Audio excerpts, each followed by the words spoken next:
আমাদের দেশে এবছর লবণের ফলন অনেক বেশি হয়েছে। সরকার যে ৭.৫ লক্ষ মণ লবণ কিনেছে, এর ফলে লবণ চাষিদেরও তাদের একটা উপায় হয়েছে যে ১,০০০ টাকায় লবণ বিক্রি হয়েছে, এটাতেও চাষি বাঁচবে না। আপনাকে তো সরকার হিসেবে যখন আপনাকে চিন্তা করতে হয়, তখন সামগ্রিকভাবে সকলের বিষয়ে চিন্তা করতে হয়। লবণ চাষিকেও তো নিয়ে আমাকে চিন্তা করতে হয়। তো শিল্প মন্ত্রণালয় যখন লবণ চাষিদেরকে সহায়তার উদ্দেশ্যে এই ৭.৫ লক্ষ মণ লবণ কিনেছে ফ্রি দেওয়ার জন্য, এর ফলে বাজার ব্যবস্থায় একটা সুষম কাঠামো তৈরি হয়েছে। এইটাকে যদি আপনারা আবার ক্ষুদ্র অংশে দেখেন, তাহলে আপনারা ফুল পিকচারটা দেখতে পাবেন না। সো আমি আপনাদেরকে অনুরোধ করব, আপনারা যখন কোনো কিছু মিডিয়াতে উপস্থাপন করেন, সামগ্রিকতার বিবেচনায় উপস্থাপন করেন। অবশ্যই আমাদের ভুল আছে এবং অবশ্যই আপনাদের কাছ থেকে আমরা শিখতে চাই, আমরা জানতে চাই, বুঝতে চাই। এখানে যেরকম এসে আমরা জানতে পারলাম যে অনেক মাদ্রাসা লবণ এবং চামড়া আলাদা বিক্রি করে দিয়েছে। এটা যেহেতু বাংলাদেশ সরকার এই বছর প্রথম ইতিহাসে এই ব্যবস্থা নিয়েছে, এখানকার ভুল সত্য সঠিক জিনিস সম্বন্ধে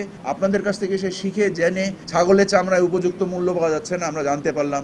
এখানে আমরা জানতে পারলাম যে ওনাদের মানে যে লেনদেনের যে সমস্যা আছে ট্যানারিতে, সেগুলো আমরা জানতে পারলাম। এই বিষয়গুলোকে সামগ্রিক বিবেচনায় আমরা ব্যবস্থাপনার চেষ্টা করবো ইনশাল্লাহ।